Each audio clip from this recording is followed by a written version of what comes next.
Hello বন্ধুরা, কেমন আছো? আশা করি তোমরা অনেক ভালো আছো আর আমিও অনেক ভালো আছি। আমি সকাল সকাল ঘুম থেকে উঠে পড়েছি, দেখতেই পাচ্ছ। এদিকে ভাত বসিয়ে দিয়েছি আর এদিকে মেয়ের জন্য দুধ গরম বসিয়ে দিয়েছি। চলো এখন যাওয়া যাক বাথরুমে, কারণ মেয়ের অনেক জামা কাপড় বাথরুমে আছে, সেগুলো ধুতে হবে। এই যে আমি চলে এসেছি বাথরুমে, এখন বালতির ভিতরে সার্ফ দিয়ে দেবো। এই মেয়ের জামা কাপড়গুলো সব একে একে দিয়ে দেবো। এই বর্ষার মধ্যে বাচ্চা কাচ্চারা একটু বেশি বাথরুম করে। দেখো আমি সব একে একে কেচে নিচ্ছি।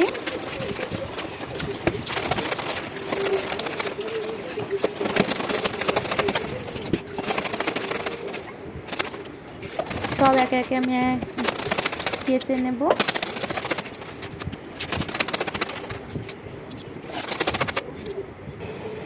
কাঁচা হয়ে গেছে, এবার আমি চলে এসেছি আবার রান্নাঘরে ভাতটা দেখছি ভাতটা হয়ে গেছে কিনা, কারণ আমি এদিকে রান্না বসিয়ে ওদিকে কাচাকুচি করতে গেছিলাম।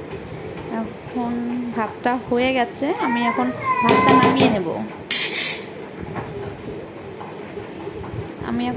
নামিয়ে নেব। গ্যাসের আঁচটা একটু কমিয়ে দিলাম।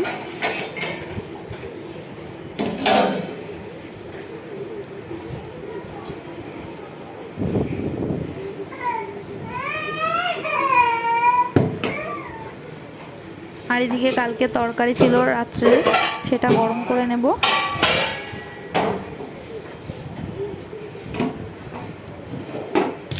বেসিনে আমি ফ্যান ফ্যান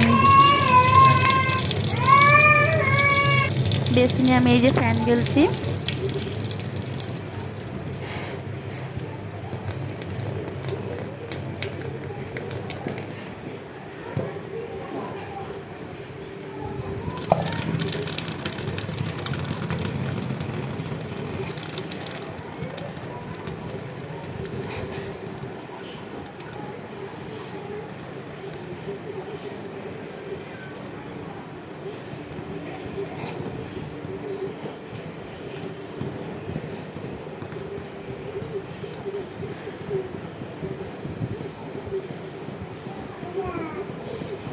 আমার এখন ভাতের ফ্যান ঝরানো হয়ে গেছে। এবার আমি ভাতের ডেস্কিটা একটু ঝাঁকিয়ে নিয়ে ঢাকনাটা খুলে রাখবো। ভাতের ওই গরম ভাতটা বেরিয়ে যাবে, তো ওটা খুলে রাখবো।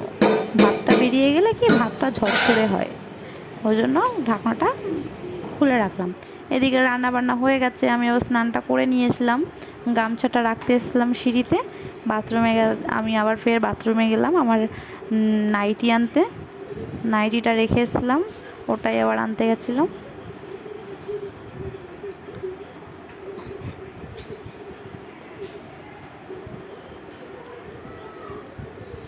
এই বর্ষার সময় না জামা কাপড় কাচাকুচি বলো নাড়াবো, খুব অসুবিধা হয়। কি করব, এই যে সিঁড়ির রেলিং আছে, ওখান দিয়ে সব জামা কাপড়গুলো সব মেলে রেখে দিয়েছি, কারণ আর মেলার মতন জায়গা নেই।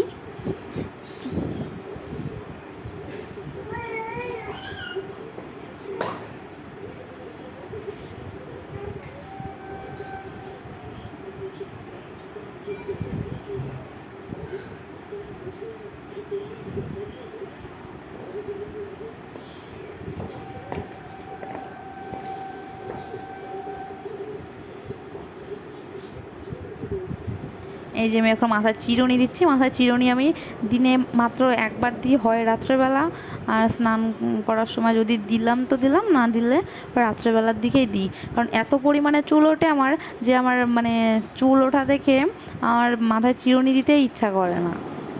চিরুনি দেওয়া গেছে। এদিকে আবার আমার মেয়ে ঘুম থেকে উঠে গেছিলো, আমি আবার ঘরে চলে এসেছি। মেয়ে আমার কোলে বসে আবার ফোনের দিকে তাকিয়ে হাত বাড়াচ্ছে, দেখছে।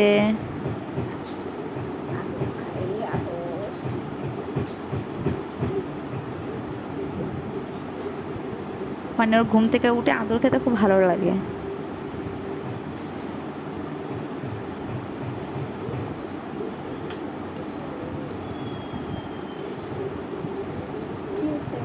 আমি ওরা মেয়েকে জিজ্ঞাসা করছি কি হয়েছে।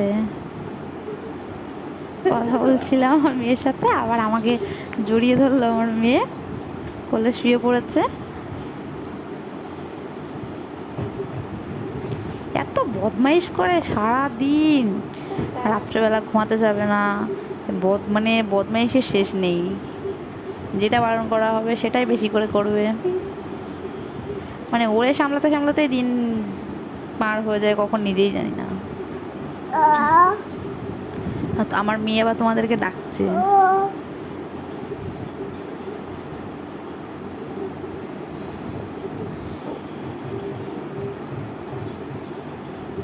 তারপর আমি সব বিছানাটা গুছিয়ে নিলাম, বালিশের ওয়ারগুলো লাগানো ছিল না, তো ওগুলো লাগিয়ে নেবো। আমি আমার মেয়ের সাথে কথা বলছি, তোমার ক্যাকটাস গাছ কোথায়?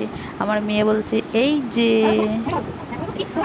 আবার ওর ফোন আছে, ফোন নিয়ে খেলা করছে। আমি আবার ওকে জিজ্ঞাসা করলাম যে তোমার ঠাকুর দাদা কোথায়, সব কিছু দেখিয়ে দিচ্ছে। ভিডিওটা ভালো লাগলে লাইক কমেন্ট শেয়ার সাবস্ক্রাইব।